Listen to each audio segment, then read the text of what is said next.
What's good, y'all? We back at it with another one, and trust me, this one, pure fire. Let's talk about the chaos surrounding Tiffany Henyard. But before we get too deep, you need to know Tiffany's out here hustling a book. Yep, you heard right.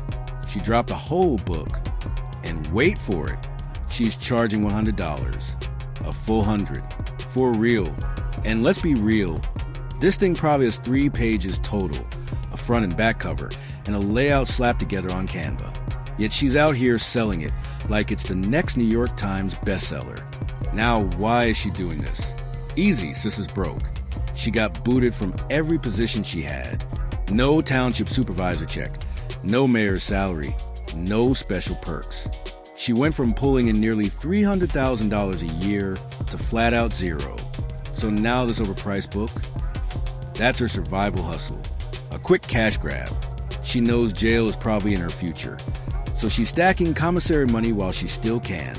And of course, she hopped online claiming it sold out. But come on now, we know the play. Nobody's buying that. Odds are, she ordered a few herself just to fake demand. Print 3 books, buy those same 3 and boom, sold out. Ma'am, nobody's falling for that scam. But pause for a second. Gotta salute the real people pushing fashion and culture in the city. Y'all already know who you are. Support the ones grinding. That's bigger than clothing. It's a movement. Now, let's swing it right back to this circus act Tiffany's running. Here's where things get crazier. In just 2 days, Tiffany stacked up not 1, not 2, but somewhere between 5 and 10 lawsuits. The docket looking more like a rap sheet. Hard to tell the exact count, cause some names pop up more than once. But at the very least, 5 separate lawsuits, hitting her all within 48 hours. Let's break it down.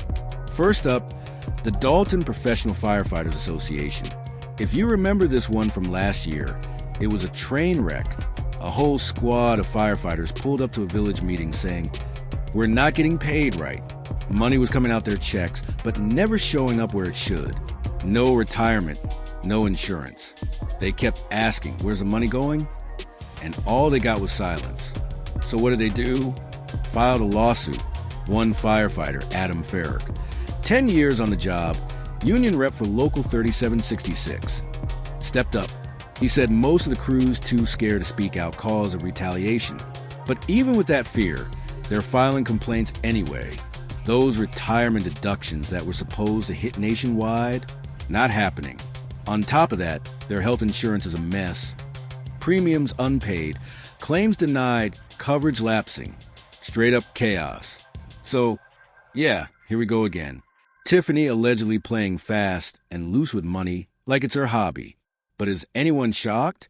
This has been her whole playbook.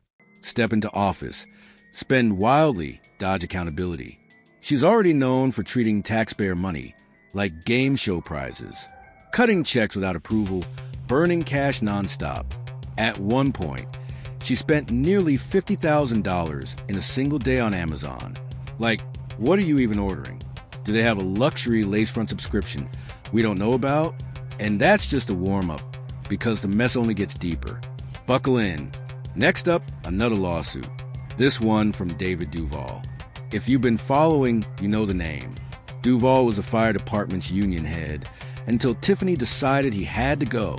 She kicked him out, and now he's suing. Based on what went down, what she did to him was foul. Egregious even. And guess what day his case is scheduled? July 1st. Same day as the firefighter's lawsuit. That means she's got 2 separate lawsuits on the exact same day. Anyone who's been in court knows that's chaos. But wait, it doesn't stop there. Enter lawsuit number 3, Edgar County Watchdogs. And yep, also set for July 1st. That's 3 courtrooms in one day. Tiffany is about to be sprinting through the courthouse like it's the Olympics. And if those hearings overlap, oh, it's curtains. If a judge calls her case and she's missing, contempt of court, straight to jail. No debate. So why are Edgar County Watchdogs suing? Simple. They filed because her administration refused to respond to Freedom of Information Act requests, FOIAs. All they asked for were spending records from January. That's it. But her office ignored them over and over again. No answers, no accountability, just stonewalling. So now it's in court. Basic transparency request turned into a full-blown legal battle. Because Tiffany never plays by the book. Up next, lawsuit number 4. This one's from a guy named Jeff. Now, look, I'm not even about to butcher his last name. It starts with DVRIS, so we're just going to call him Jeff. And yes, Jeff is throwing more legal smoke Tiffany's way. Another courtroom, another round of drama, and judging by this lineup, we're only scratching the surface. Here's the breakdown. I'm not going to sit here and read y'all 10 pages of court documents. I got 'em, but that ain't the vibe. If you really want to dig deep, pause on the screen, zoom in, and dissect it line by line yourself. But here's the quick version.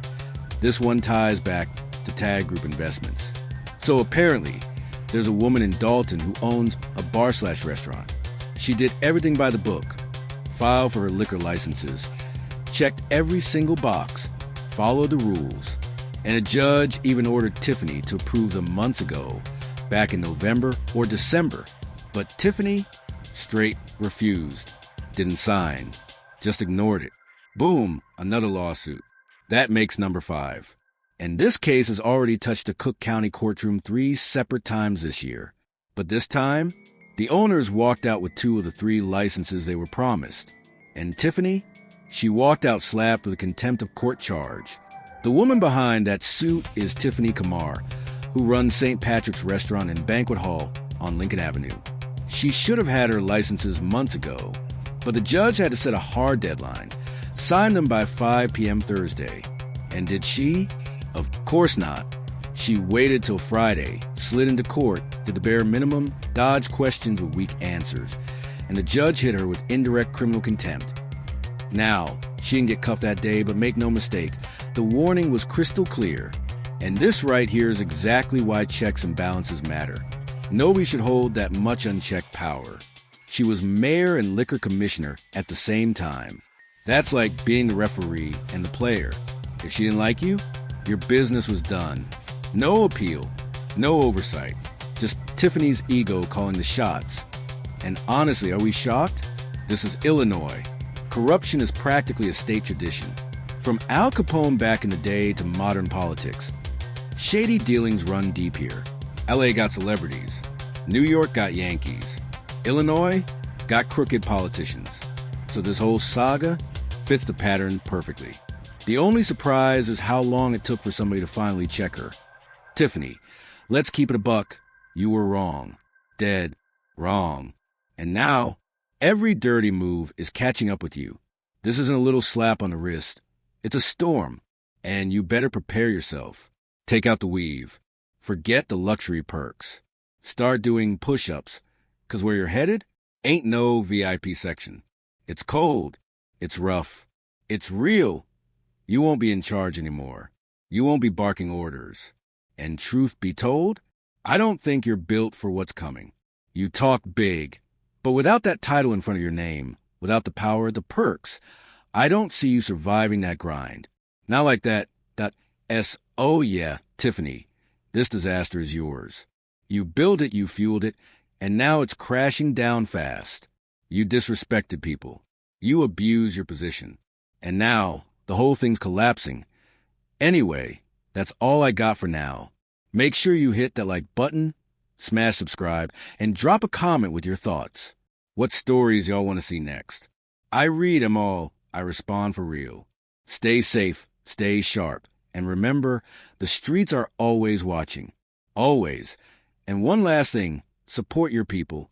Keep it solid. Stay loyal. Stay real. Neighborhood,